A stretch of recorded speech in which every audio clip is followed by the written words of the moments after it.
გამარჯობათ. დღევანდელი ჩვენი განხილვის თემა არის მეტალის დეტექტორი, კონკრეტულად იმპულსური ტიპის მეტალის დეტექტორი, ცნობილი Traeger-ის კლონირებული ვარიანტი, ასე ვთქვათ, შემებური ვარიანტი. და სადამ გადავიდოთ სქემოტექნიკურად აღწერაზე. მოკლედ ვიტყვი როგორ მუშაობს იმპულსური ტიპის მეტალის დეტექტორი. ესე იგი, კოჭაში გამოვარდენი, აი ესეთი ფორმის კოჭაში, თუმცა კოჭის ფორმას გადამწყვეტი მნიშვნელობა არ აქვს, ფორმას ვამბობ, ზომას ძალიან დიდი მნიშვნელობა აქვს. მოკლედ ამას შემდეგ ვიტყვი. ასეთ კოჭაში გამოვარდენი, მაშინ ინდუქციური კანონის თანახმად აღძრავს მაგნიტურ ველს, ეს მაგნიტური ველის გამოსხივება მოხდება რაღაც მანძილზე, ეს მანძილის სიდიდე დამოკიდებული იქნება თავისთავად სიხშირეზე და ამ ველში მოთავსებული მეტალში წარმოიშვება პარაზიტული მაგნიტური ველი, რომელიც იგივე კანონის თანახმად გამოსხივდება ეს პარაზიტული მაგნიტური ველი და ისევ აღიქმება კოჭაში. ოღონდ ძალიან მცირე სიდიდის იქნება ეს პარაზიტული მაგნიტური ველი, რომელიც აღიქმება ინდუქციური ძაბვის ფრონტის, მართკუთხა ფრონტის დასრულებისთანავე. ეს მოკლედ პრინციპი. ეხლა გადავიდეთ სქემოტექნიკურად ეს როგორ მუშაობს.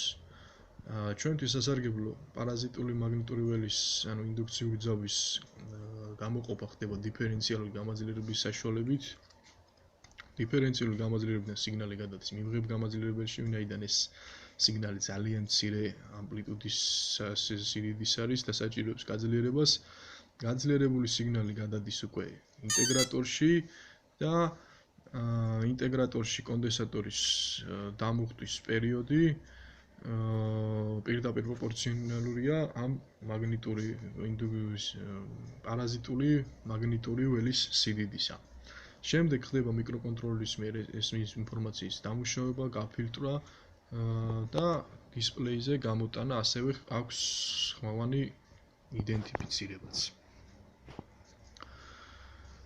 ესე იგი, ეხლა გადავიდეთ კონკრეტულად როგორ მუშაობს ჩვენი მოწყობილობა. გამოვცოთ და ჩავცოთ. ხდება ავტომატური ბალანსირება სისტემის, არ საჭიროებს ხელით არანაირ მნიშვნელობების დაყენებას. მოკლედ, პირველი პარამეტრი ეს არის ხმა, მეორე პარამეტრი ეს არის ბარიერი, ხო კიდევ რისი თქმაც დამოვიწყდა. ესე იგი, ტესტირების შედეგები მაჩვენა, რომ ასეთი ფორმის მეტალის ნივთის იდენტიფიცირება ხდება 27-28 სანტიმეტრიდან, რომლის რადიუსი დიამეტრი უпростоრად არის 4 სანტიმეტრი და მაქსიმალური სიდიდე, ანუ მაქსიმალური სიღრმე, ასე რომ ვთქვათ, აღმოჩენის დეტექტირების არის 1.10 1.20, ეს რაც დავტესტე. ასე ვთქვათ, სახლის პირობებში.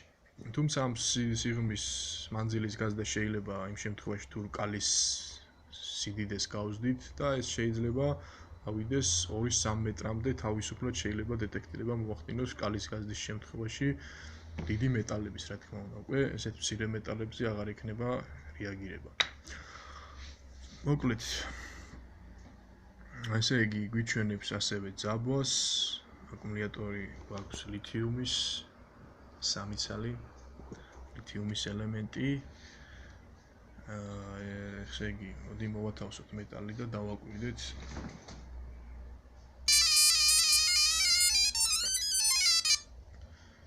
ესე იგი, ეს არის ძაბვის მოკლება.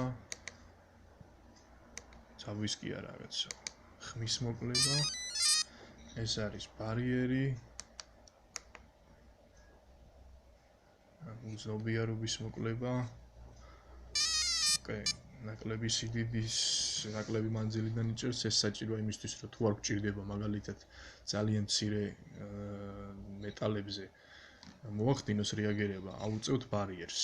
ანუ ბარიერის სიდიდეს მოუმატებთ და შესაბამისად უზნობიარობა მოაკლდება.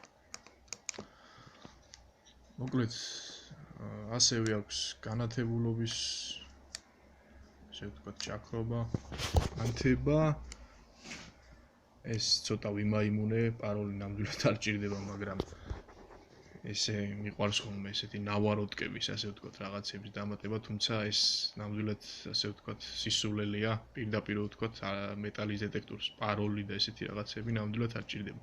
მაგრამ მაინც შევხედოთ.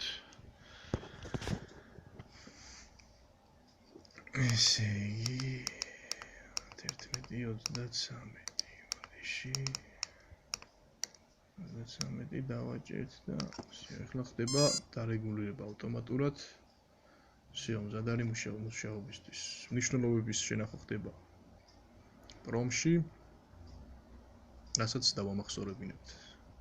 ძაბვის ბარიერის, ასევე პაროლის დაყენებულია პაროლი თუ მოხსნილია.